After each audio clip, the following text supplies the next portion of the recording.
सभी को good evening, very good evening all of you. आज हम एक्सरसाइज 3.5 का फोर्थ क्वेश्चन करेंगे, जिसमें गिवन है निम्न समस्याओं में रैखिक समीकरणों के युग्म बनाइए और उनके हल किसी बीजगणितीय विधि से हल कीजिए यदि उनका अस्तित्व हो। हमें इन क्वेश्चनों को किसी भी विधि से करना है, चाहे हम विलोपन विधि से करें, प्रतिस्थापन विधि से करें या फिर वज्रगुणन विधि से करें। पहले पार्ट में दिया गया है एक छात्रावास के मासिक व्यय का एक भाग नियत है और शेष इस पर निर्भर करता है कि छात्र ने कितने दिन भोजन लिया।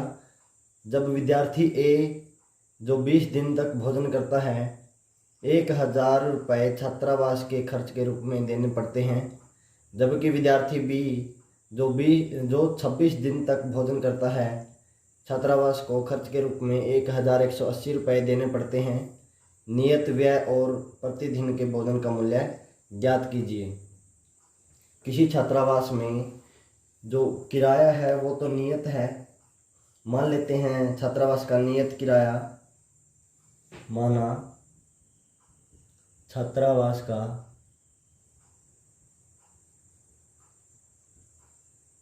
मासिक नियत व्यय या किराया लिख सकते हैं। नियत व्यय हमने ज्ञात करना है तो हम यहाँ पर नियत व्यय ही लिखेंगे। 100 रुपये है। माना एक दिन के भोजन का मूल्य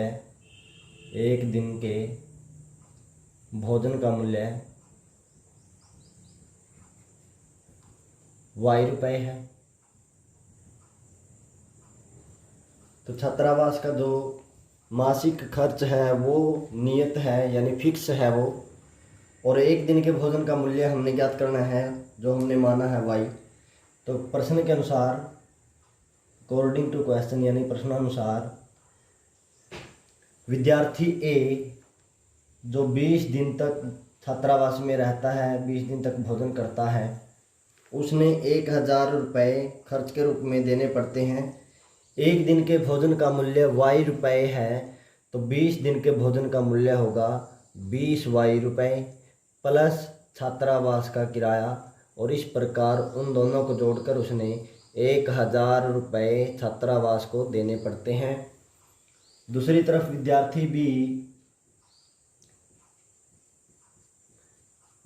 जो 26 दिन तक छात्रावास में भोजन करता है, एक दिन के भोजन का मूल्य y रुपये है तो 26 दिन के भोजन का मूल्य 26 y रुपये होगा प्लस छात्रावास का नियत किराया, और इस प्रकार विद्यार्थी भी 1180 रुपये छात्रावास को देता है।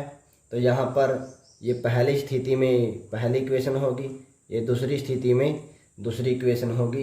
तो इस प्रकार हम इन दोनों समीकरणों को विलोपन विधि द्वारा हल कर सकते हैं। विलोपन विधि द्वारा समीकरण 2 में से हम समीकरण 1 माइनस करते हैं, क्योंकि यहाँ पर 26y बड़ा है और ये 20y। समीकरण 2 में से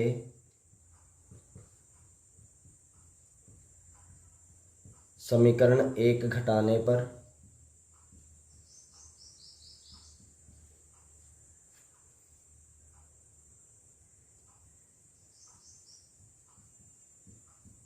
तो समीकरण 2 हमारे पास है x प्लस 26y बराबर 1180। समीकरण फर्स्ट है x प्लस 20y बराबर 1000। तो यहाँ से हम सब्ट्रैक्ट करते हैं, यानी घटाने पर साइन चेंज हो जाते हैं, x से x कैंसिल हो जाता है। 26y में से 20y माइनस करेंगे, यहाँ बचेगा 6y।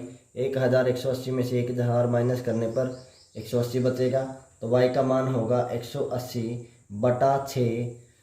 y के साथ 6 गुणा में है तो यहाँ पर भाग में होगा, तो y की वैल्यू होगी 30 छिका 180, यानी y का मान 30 होगा। अब y के मान को हम समीकरण 1 में रखें या फिर समीकरण 2 में रखें, तो y के मान को समीकरण 1 में रखने पर y का मान हम समीकरण 1 में रखते हैं x प्लस 20y, y के स्थान पर हम रखेंगे 30 बराबर 1000। तो x प्लस इनके दोनों की गुणा करेंगे तो ये हो जाएगा 600 बराबर 1000। x बराबर जो 600 प्लस का है उधर जाकर माइनस होगा तो x का मान होगा 1000 माइनस 600 यानी 400। x की वैल्यू 400 रुपये और y का मान होगा 30 रुपये। यानी छात्रावास के एक दिन के भोजन का खर्च 30 रुपये है। छात्रावास का नियत मासिक व्यय जो 400 रुपये होगा। तो इस प्रकार हम इस क्वेश्चन को विलोपन विधि से कर सकते हैं। आप किसी भी विधि से इस क्वेश्चन को कर सकते हैं। यहाँ से प्रतिस्थापन विधि से हल करोगे तो यहाँ से x की वैल्यू फाइंड करेंगे 1000 माइनस 20y जो हम सेकंड इक्वेशन में पुट करेंगे, दूसरी समीकरण में रख देंगे। और तो इस प्रकार हम x और y की वैल्यू यहाँ से ज्ञात कर सकते हैं। सेकंड पार्ट में दिया गया है एक भिन्न 1/3 हो जाती है जब उसके अंश से 1 घटाया जाता है, और वही भिन्न 1/4 हो जाती है जब हर में 8 जोड़ा जाता है, तो वह भिन्न ज्ञात कीजिए। इस प्रकार का क्वेश्चन हम पहले भी कर चुके हैं। मान लेते हैं भिन्न x/y है। माना भिन्न का अंश x, माना भिन्न का हर y। तो हमारे पास भिन्न होगी अंश बटा हर यानी x/y। तो प्रश्न के अनुसार जो भी प्रश्न में दिया गया है उसी के अनुसार हम शर्त पूरी करते चलेंगे। जैसे पहली कंडीशन में दिया गया है 1/3 हो जाती है यदि हम अंश में से 1 घटाते हैं। अंश हमारे पास x है, x में से 1 घटाने पर वह भिन्न 1/3 हो जाती है। तो यहाँ पर हम क्रॉस मल्टीप्लाई करवाते हैं। 3 into x plus x minus y equal to 1 into y. तो 3x माइनस 3 1 जा 3, 3 एकम 3, y एकम y। तो इस प्रकार हमारे पास समीकरण बनती है 3x माइनस वाई और बराबर 3। जो y प्लस है इस तरफ आकर ये होगा माइनस का, जो -3 है वो इस तरफ आकर होगा +3। तो इस प्रकार हमारे पास यहाँ पर समीकरण बनती है पहली समीकरण। दूसरी स्थिति में यहाँ पर लिखेंगे पहली शर्त अनुसार, या लिखेंगे स्थिति फर्स्ट, यहाँ स्थिति सेकंड। वह भिन्न 1/4 हो जाती है यदि हर में 8 जोड़ा जाता है। हर है हमारे पास y, तो y में हम 8 जोड़ते हैं तो भिन्न 1/4 के बराबर हो जाती है। तो यहाँ पर क्रॉस मल्टीप्लाई करवाते हैं। 4 into x equal to 1 into y plus 8। तो 4x बराबर y जमा 8। तो 4x होगा हमारे पास 4x माइनस वाई बराबर 8। तो यहाँ पर ये होगी दूसरी समीकरण। तो समीकरण 1 और 2 को हम विलोपन विधि से हल करेंगे। विलोपन विधि द्वारा समीकरण 1 में से समीकरण 2 घटाने पर या समीकरण 2 में से 1 घटाने पर। तो समीकरण 2 में से 1 घटाते हैं। समीकरण 2 में से समीकरण 1 घटाने पर समीकरण 2 है 4x माइनस वाई बराबर 8। समीकरण फर्स्ट है 3x माइनस वाई बराबर 3। तो घटाने पर साइन चेंज हो जाते हैं। ये होगा 4x में से 3x घटाएंगे, यहाँ पर x बचेगा। y में से y घटाएंगे 0 हो जाएगा, बराबर 8 माइनस 3 ये होगा 5। तो x की वैल्यू हमारे पास होगी 5। समीकरण 1 में रखने पर x का मान समीकरण 1 में रखने पर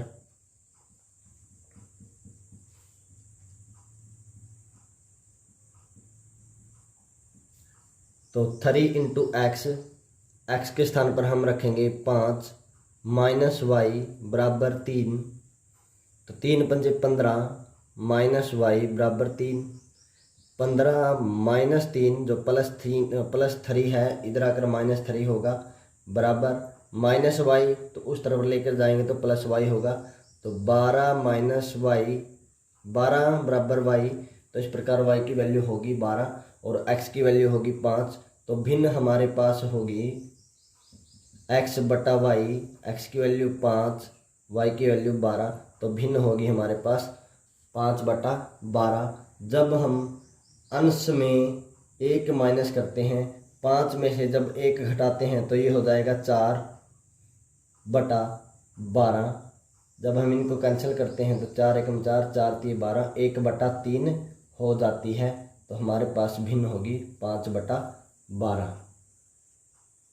नेक्स्ट पार्ट में दिया गया है, यश ने एक टेस्ट में 40 अंक अर्जित किए। जब उसे प्रत्येक सही उत्तर पर 3 अंक मिले और अशुद्ध उत्तर पर 1 अंक की कटौती होती है। यदि उसे दूसरी कंडीशन में है, यदि उसे सही उत्तर पर 4 अंक मिलते हैं और अशुद्ध उत्तर पर 2 अंक कटते हैं, तो यश 50 अंक अर्जित करता है।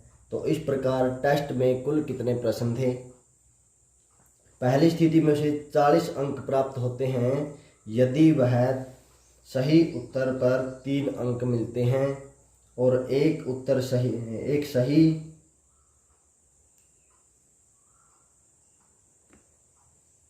और गलत उत्तर पर उसे 1 अंक कटता है। मान लेते हैं एक टेस्ट है जिसमें 10 प्रश्न हैं। 10 में से किसी विद्यार्थी ने 8 प्रश्न सही किए और 2 प्रश्न उसने गलत किए। यदि एक प्रश्न 2 अंक का है, 2 मार्क्स का है यानी 2 अंक का है, तो 20 प्रश्न होंगे, 10 प्रश्न होंगे 20 अंक के। तो सही उत्तर के लिए उसने मिले 8 दूनी 16 यानी 16 अंक प्राप्त करता है और उसके 2 गलत उत्तर होने के कारण 2 दूनी 4 अंक कट जाते हैं। उसने 16 अंक प्राप्त नहीं हुए, उसने ये 4 अंक और गवा दिए और उसने 12 अंक प्राप्त हुए। अंत में उसने फाइनली उसका रिजल्ट है जो 12 अंक की प्राप्ति होगी। और इसी प्रकार हमने इस क्वेश्चन में दिया गया है कि यश ने सही उत्तर पर 3 अंक मिलते हैं। मान लेते हैं वह एक्स प्रश्न, एक्स ने छोड़कर मान लेते हैं जो यश है वो 10 प्रश्न ठीक करता है। यदि वह 10 प्रश्न ठीक करता है और 5 प्रश्न वह गलत करता है, सही उत्तर के लिए उसने 3 अंक मिलते हैं, तो उसे 30 अंक की प्राप्ति होगी यदि वह 10 प्रश्न ठीक करता है। और एक अशुद्ध प्रश्न के लिए उसने 1 अंक की कटौती होती है, तो 5 प्रश्न वह गलत करता है। तो इस प्रकार एक प्रश्न के लिए 1 अंक की कटौती होती है, 1 अंक की कटौती होती है, तो 5 प्रश्न के लिए उसकी 5 अंक की कटौती होगी। और इस प्रकार वह 30 में से 5 अंक और गंवा देता है, तो इस प्रकार उसे 25 अंक की प्राप्ति होगी। फाइनली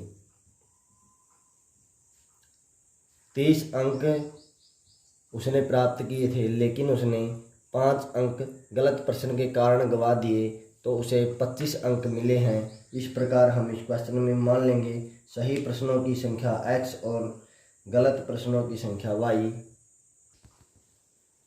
माना यश द्वारा ठीक किए गए प्रश्नों की संख्या, या हम लिखेंगे सही प्रश्नों की संख्या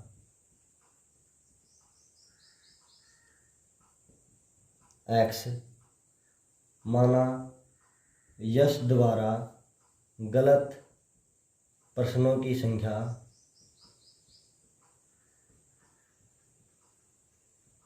y। तो प्रश्नानुसार